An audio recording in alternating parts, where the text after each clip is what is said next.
जय श्री शनिदेव भगवान भक्तों। प्यारे भक्तों, आपका स्वागत है हमारे चैनल मंत्र जागरण में। आज का पावन शनिवार वह दिन जब न्याय के देवता स्वयं अपने भक्तों के कर्मों का फल सौंपते हैं।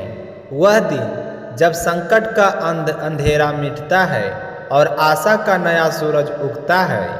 भक्तों, यदि आपके जीवन में गरीबी ने घर बना लिया हो, मेहनत के बावजूद पैसा टिकता ना हो, कर्ज, रुकावट, संघर्ष पीछा ना छोड़ रहा हो, तो आज का यह शनिदेव का दिव्य मंत्र भूलकर भी मिस मत कीजिएगा, क्योंकि आज हम आपके भाग्य की रेखाएं बदलने वाली है।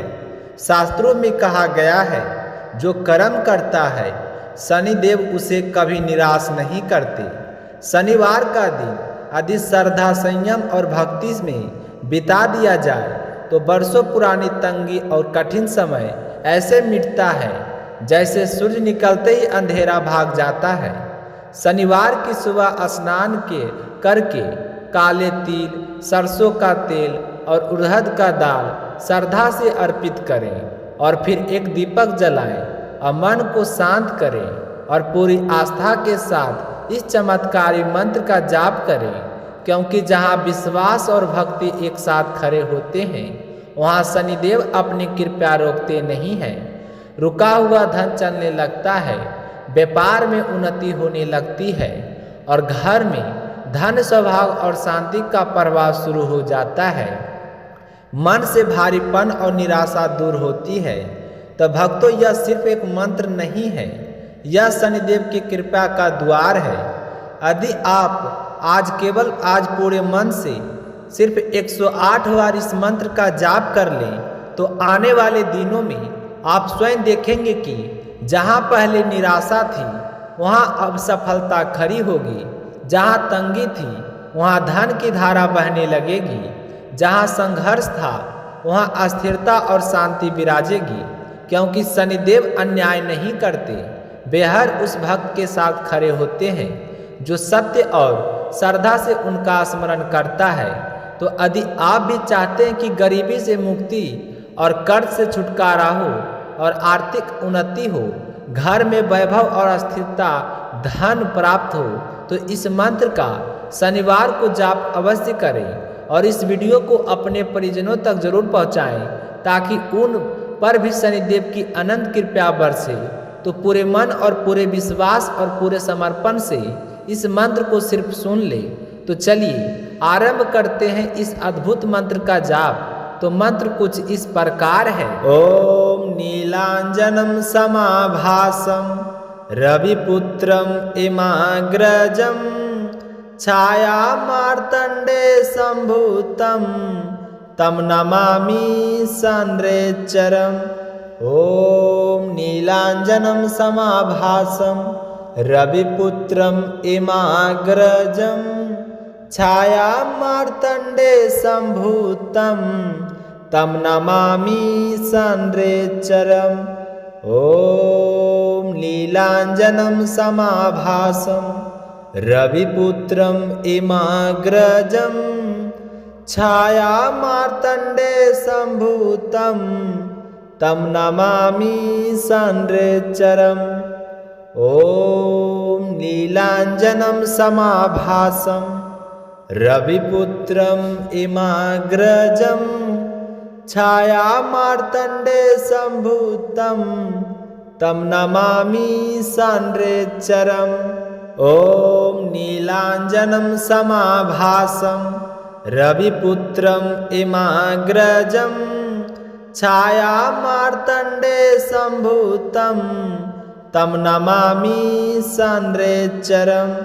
ओम नीलांजनम समाभासम रविपुत्रम इमाग्रजम छाया मार्तंडे संभूतम तम नमामि संद्रेचरम।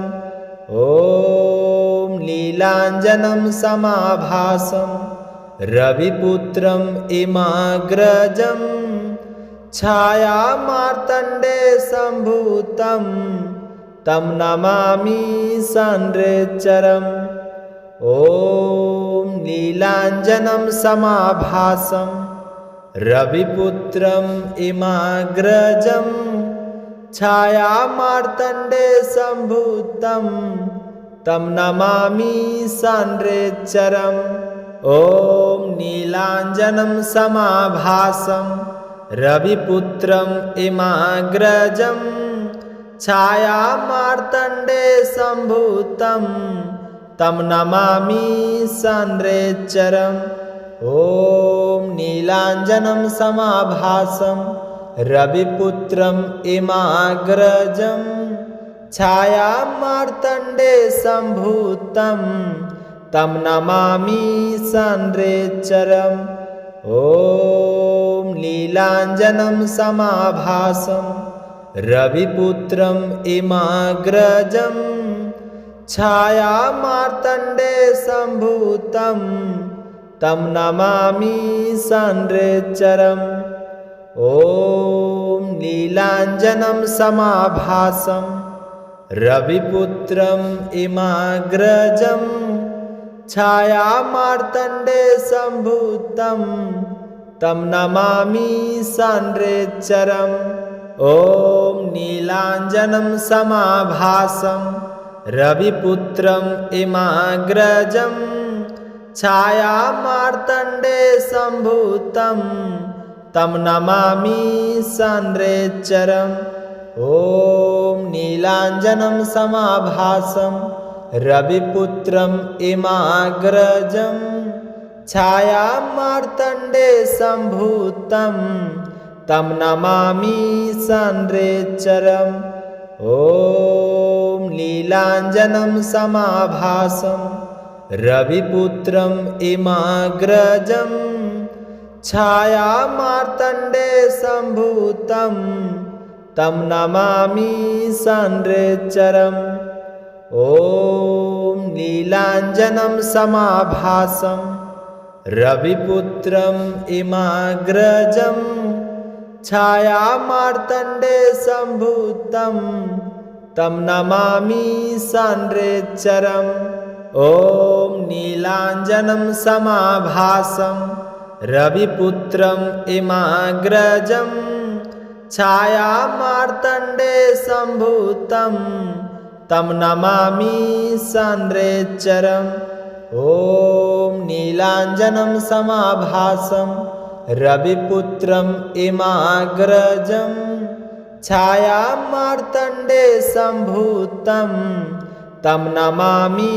सान्द्रेच्चरम् ॐ नीलाञ्जनं समाभासं रविपुत्रम् इमाग्रजं छायामार्तण्डे सम्भूतं तं नमामि सान्द्रेच्चरम् ॐ नीलाञ्जनं समाभासं रविपुत्रम् इमाग्रजं छायामार्तण्डे सम्भूतं तं नमामि सान्द्रेच्चरम् ॐ नीलाञ्जनं समाभासं रविपुत्रम्